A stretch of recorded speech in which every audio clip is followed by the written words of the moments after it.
Gen Con, the 4 best days in gaming.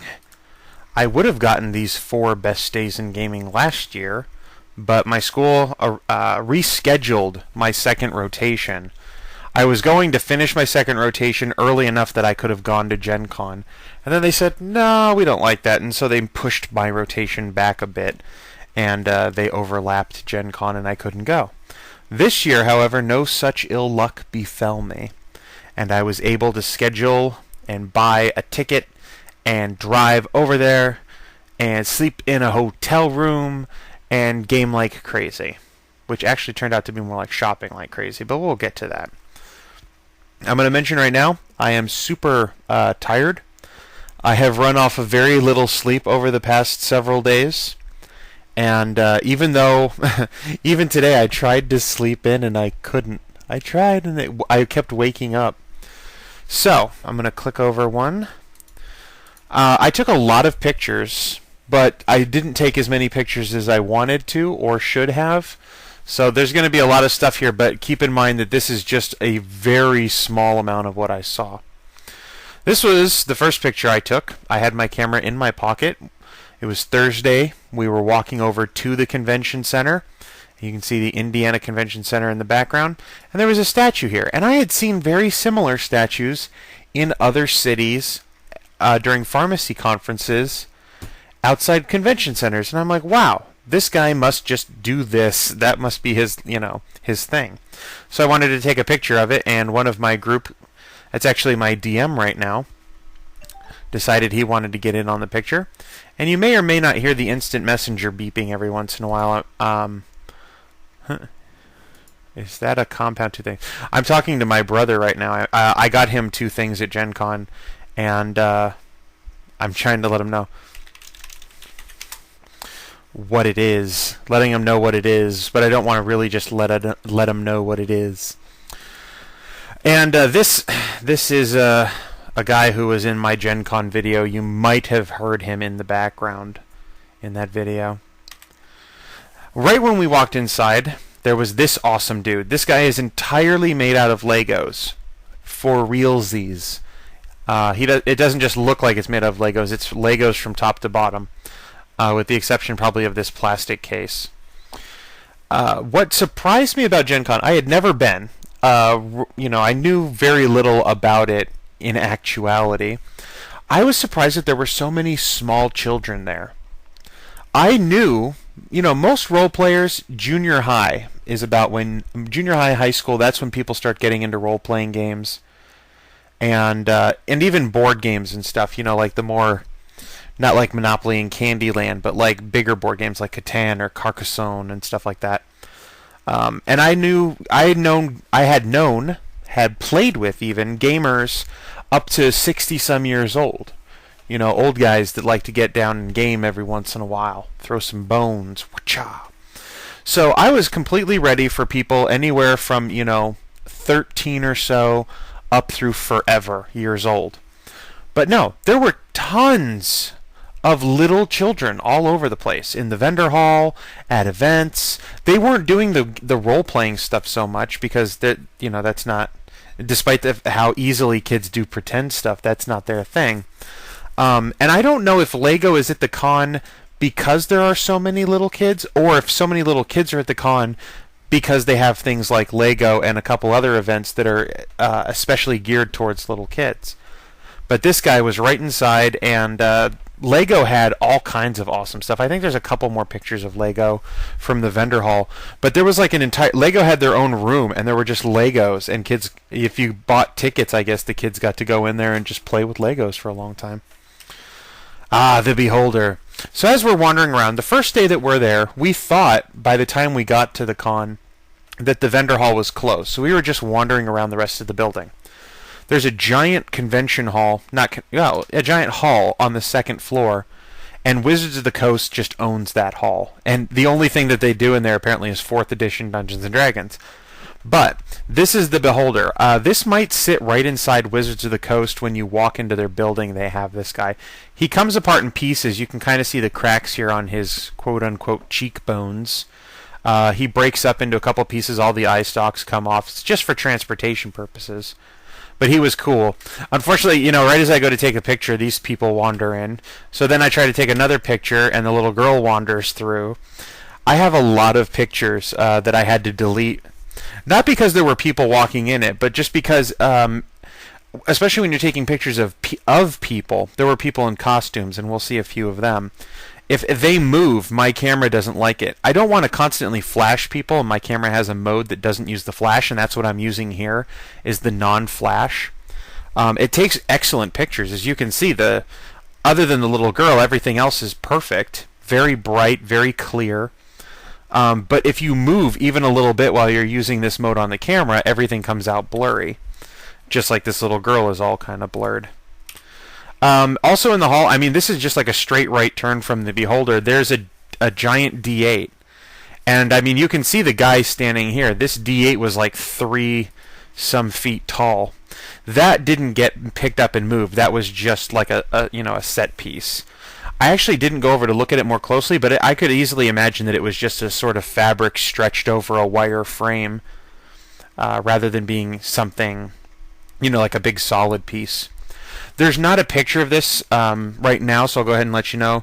In the vendor hall, Wizards of the Coast is releasing Neverwinter campaign setting for 4th edition. So they had a Neverwinter booth. And there will be a picture of this in a little bit. Well, actually, yeah, I'll tell you that. No, I'll tell you now. They had like just a very small grid on the floor, and you would stand in line, and you would get a little character sheet, and you would go out and onto that grid, and you would actually be your character standing on the grid. And they had a D20 the size of a medicine ball, and this thing was solid. It was a big piece of rubber, and it was heavy, and it didn't bounce. It wasn't like the rubber that bounces. It was the rubber that just doesn't, take any damage from anything. And you would roll that big, huge rubber D20 across the floor to determine your attacks. And that was a solid piece. It wasn't quite as big as this. It was about the size of a big basketball. Then we exited, and there was this guy. And a number of these pictures are going to be sideways. Unfortunately, that's just what we're going to have to do. Sorry, you have to turn your head to the side. This, if you don't know, is Drizzt Do'Urden, and I don't know if everybody pronounces him that way. My brother loves this guy. Well, my brother loves reading about this guy.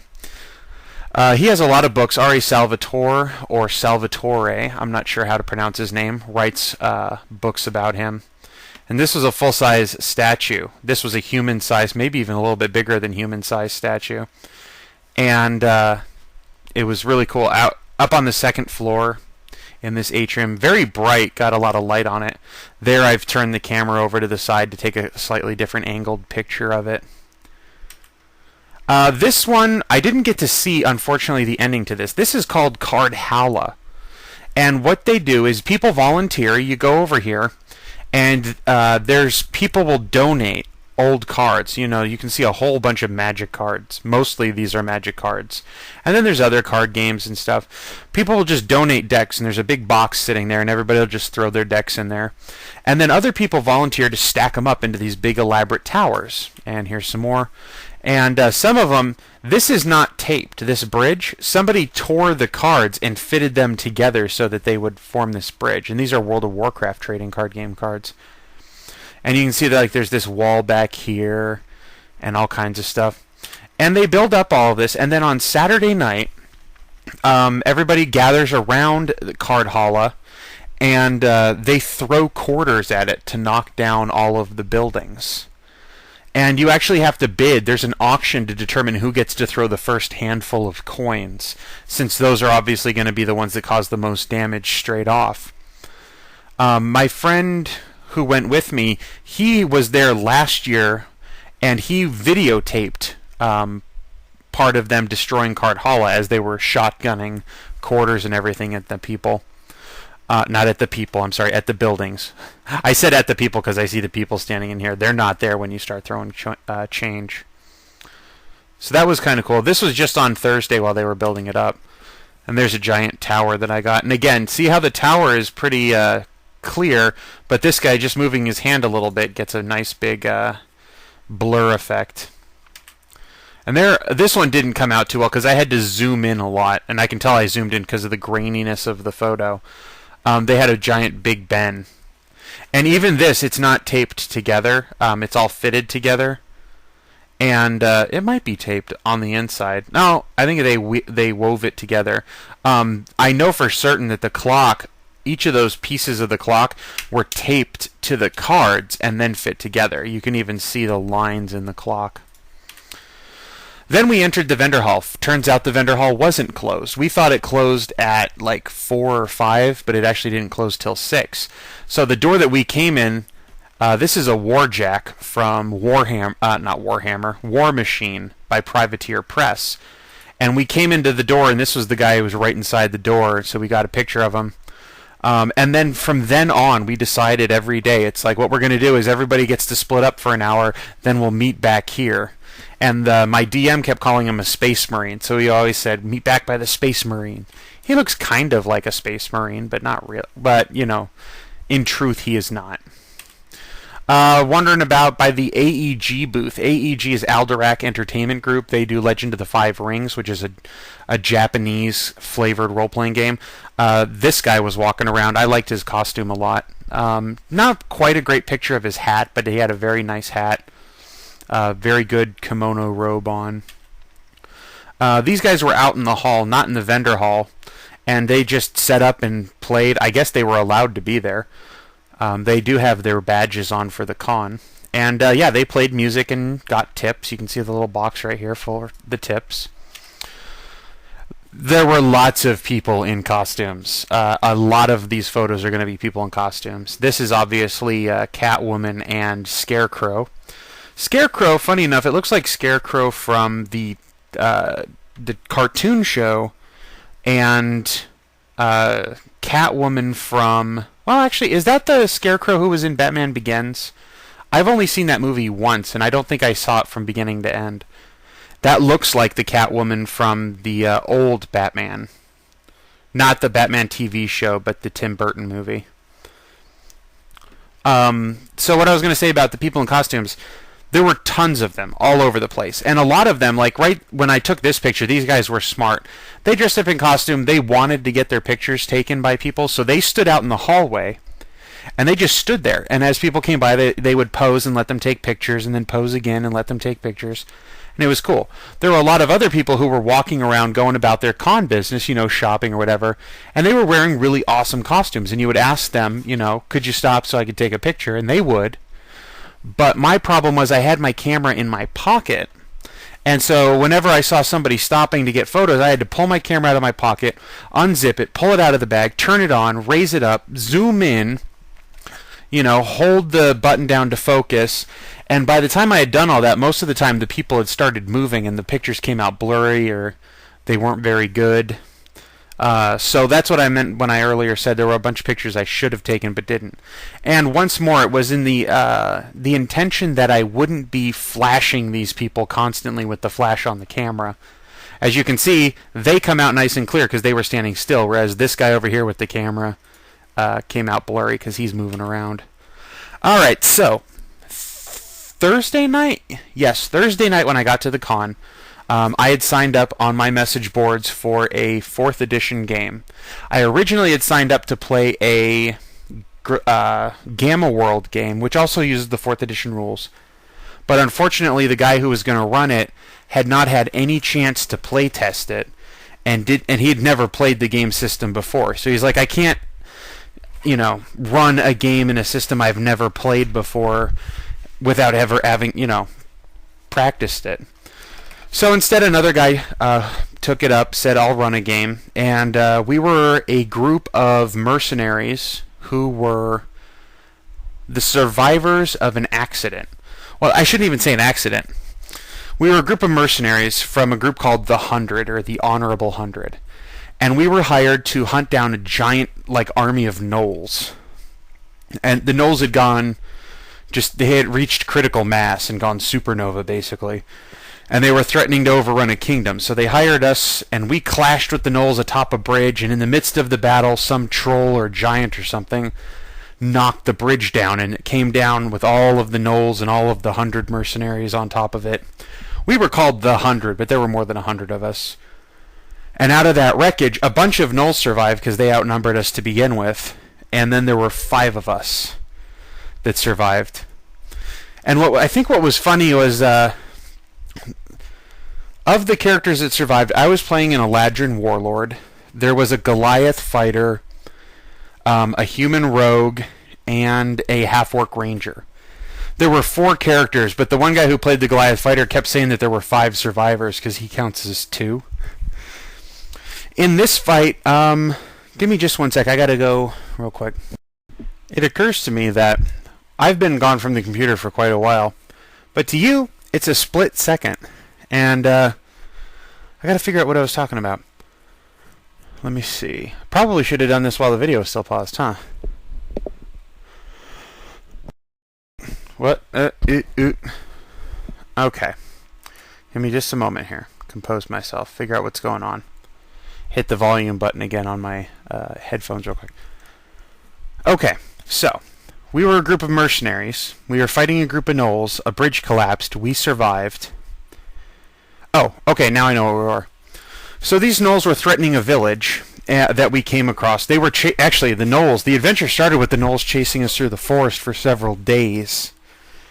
And we finally got to this village, investigated, and wow, brain not working. Need to get the brain working. Okay, alright, yeah, we investigated, found this guy, and the guy actually, it turns out the gnolls somehow found a way to turn human skin into, like, some creepy Hammer Space costume. Because gnolls, if you don't know, are giant hyena-looking dudes. They're like bipedal hyenas. They're bigger than men are. They're like 7 or 8 feet tall. But using this magic, and of course they have big, canine snouts and everything. But using this magic skin thing, they actually had skinned somebody and then treated the skin somehow so that when you pulled the skin over, they shrunk down to human size and there weren't lumps or anything. So it was kind of like, like a brain transfer almost, where you just stick one brain into the other body. There was nothing about the body that was strange.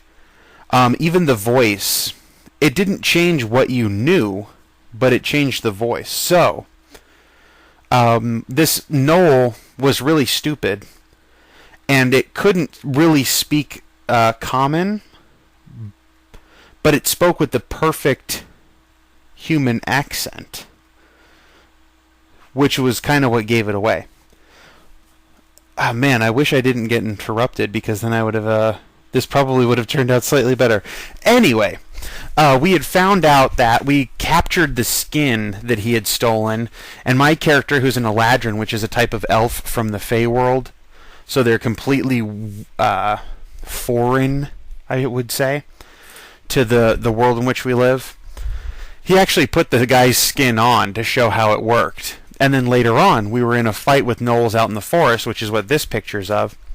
And one of the gnolls was wearing a bigger gnoll's skin in the same way, so that he looked like he was a bigger, scarier, tougher gnoll, but he really wasn't.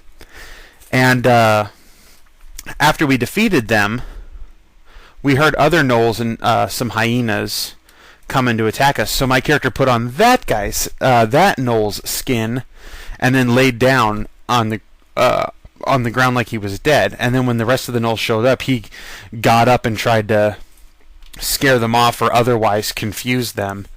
Didn't really work, but now I have a character named Slothkiller in my Trocare campaign who likes to wear other people's skin, and it's awesome. Whoa! Ah, here's a view. This same exact fight, but the view from the side.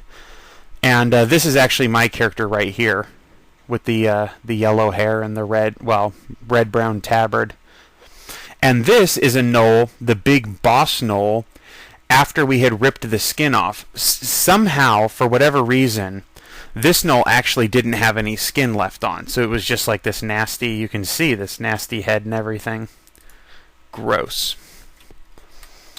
There's a Doctor Who and a Weeping Angel. Awesome picture.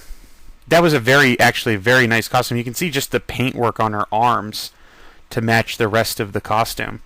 And this is, I mean, this isn't even the most, well, this is one of the most elaborate costumes, but not the most elaborate costume I had seen at Gen Con. This is a company called Dwarven Forge. They make the most expensive yet awesome toys for role-playing. This is, they build these sets, and you buy, like, pieces, and they cost a lot. Like, you know, you're paying $50, $60, several $100. This set right here would easily run you several $100 to put together. And I'm not talking like 2 or 3. I'm thinking this is like a $600 display right here. But they have all of these walls and floors and rooms and furniture and everything that goes in there. This is a shot. This is right down this center, right here towards the dais, looking at it. So there's a lot of detail and everything comes. I believe it all comes already painted and everything like that. That's why one of the reasons why they're so expensive. But they're really awesome when you get to game with them. Here's a cave set. I told somebody if I were to ever buy this, I would buy this cave set because just look at how nice that looks. Very nice cave set. And then again, here under that big archway. Here is the floor, that Neverwinter thing that I was talking about, where there's just a little bit of a grid on the floor.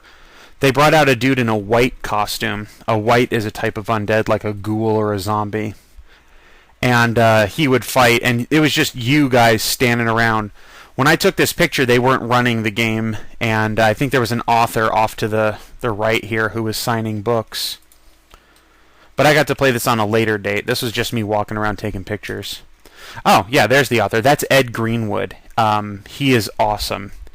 He basically invented the Forgotten Realms campaign setting, essentially. And he has an epic beard, as you can see. And what's cool is that if you waited in line, he actually just gave you one of these books, and I got one signed by him, not this day, but later on. And actually, that's a CVS pharmacy bag. I just recognized that. That's weird. So there's the Neverwinter again. I like that sign. This is in another lobby, and we spent every time we parked, basically, it was outside this door. So we walked by this troll a lot. This right now is just us up on the top level, taking a picture down towards the troll. Later on, we'll have some pictures in front of the troll. This guy was huge. Huge. Absolutely huge. We were walking along, and there was an Abraham Lincoln on stilts with a big pole just talking to everybody. He knew a lot of Abraham Lincoln quotes, and he was just spouting them off as he walked around. This was in the exhibit hall. They had a big Lego display. This entire thing, that big mound of right here, was made of Legos. It wasn't just a shell. They said it was solid all the way through, which was cool. I mean, that's a lot of Legos. And the reason why they said it was... Actually, did they say it was solid all the way through? That might have been a different thing I was thinking of. Oh, the bull statue earlier was solid all the way through. This might have been hollow, just for weight purposes, you know, because the bull had to stand up outside where a bunch of people could come by and maybe, you know, touch it or what have you, whereas this was in a glass case. And this is a view up one side of it. This is a Heroica. I haven't looked too much into it, but there's a bunch of... I'll go back here. These little dungeony things, and there's like a die or something. And so I think it's like a miniature role-playing game using Legos. In fact, I know that that's a die because I can see a picture of it there, which would be cool to check out. All right, so this guy was just sitting around. Again, a nice elaborate costume. You can see he's got wolf pelts or some sort of pelts on the side here, and he's got a human skull, a couple of human skulls all strung up to him, and a bow, and he's wearing blackface, and yeah. And he was just sitting there. Nobody was actually using this table at the moment, and he wasn't posing for a picture. He was just taking a rest. This, in the exhibit hall, there was an artist's gallery. There were a whole bunch, one whole section where just a bunch of artists would set up and display their prints and you know, try and promote their business, because some people would do commissioned sketches and what have you. And one of my friends had pointed out that when he went last year, this was a there's a miniature painting contest that they have every year. And there's a bunch of different categories, and this one was a customizable mini. Someone put this together and then painted it, and this is what they did in the matter of a day or two.